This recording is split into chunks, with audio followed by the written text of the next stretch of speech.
What's up, guys? We are live. Pretty cool.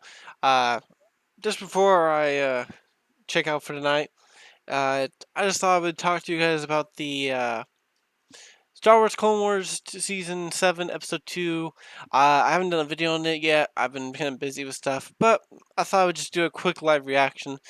Kind of let you guys know what I was thinking about it all, because I have some thoughts on it.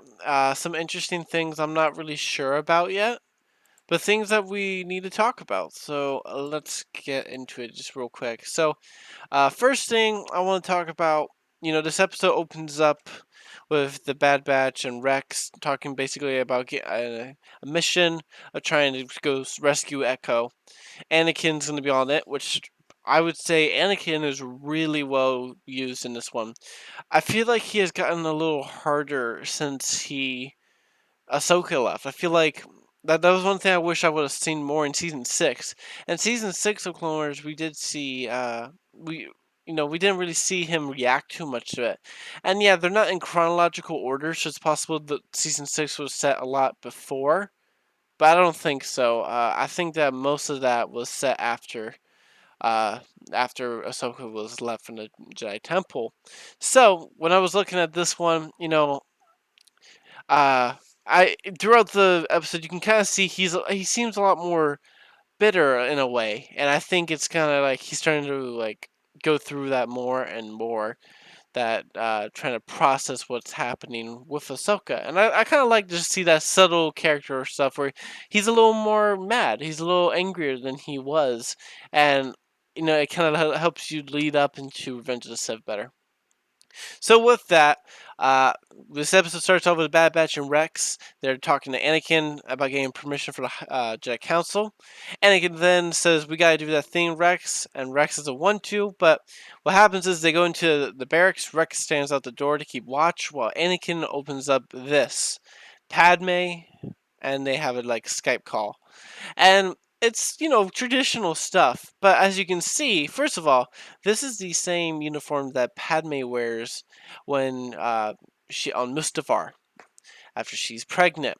Another thing is, you can obviously tell that she's probably pregnant here. But this is before Revenge of the Sith. He doesn't know that she's pregnant. All right, she doesn't know that. So that is something to keep in mind, that he doesn't know she's pregnant because we see her tell him in Revenge of the Sith after he rescues Palpatine. So yes, this is a neat little moment, and it really helps you. Anakin's much more brash, Padme is much more wise, and they're a good couple in this show. And throughout the show, they really helped. It really helps flesh out the movies more. It's kind of like when you get a book, and a book really helps flesh out a movie or something that lets you explain the nitty gritty stuff. The TV show is a great way of doing that too. So after this, Obi-Wan starts to come up. Rex, being a horrible liar, tries to do his best, but Anakin eventually hangs up. And then we get to see something really interesting. So right here, Obi-Wan, which by the way, he looks freaking fantastic. I think he looks awesome. I love him. He looks so pretty. But yeah, Obi-Wan basically understands that something's up because they're waiting for the Jedi permission, like council. But Anakin kind of just brushes it off because when Obi-Wan says that, they're not sure. But basically, what happens is Anakin's walking away with Rex. They're about to go on their mission, and Obi-Wan says, "I at least hope you told Padme I said hello," or something along those lines. And it's pretty cool, but it's something really interesting. It really helps Obi-Wan uh, as a character for Revenge of the Sith. It helps us see that, oh, okay, we see subtle things that he has been realizing this throughout the Clone Wars of Padme and Anakin's relationship. And we've seen really subtle things in Clone Wars, but nothing to this extent. I think here he's kind of just almost calling Anakin out on that. And it's unclear if Rex knows of Anakin and Padme's relationship. Uh, that is remained to be seen. Maybe he just thinks they're good friends. I doubt that. I don't think Rex is that dumb. But we don't see Rex in Revenge of the Sith, so it's more than possible that that is possible. But as we know, Obi-Wan figures it out that that Anakin is the father to Padme's children, and Revenge of the Sith. So this is great foreshadowing.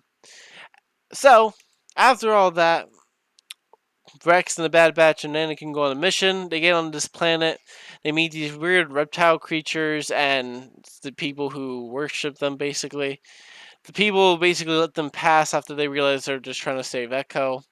And we begin to see skirmishes between Rex and the Bad Batch, mainly the fact that the Bad Batch is more willing to accept the fact that Echo is probably dead when Rex is not. And this is one of the first times we really get to see Rex as a really developed character. We really see Rex. He's really just, going through a lot because he's lost Fives, he's lost Heavy, he's lost all these people, and all he really has left now is Echo. He's lost, as he says in the show, I've lost a lot of brothers in this war. And it's really cool to see some emotion out of him like this. So I really enjoyed that. So they basically find the outpost.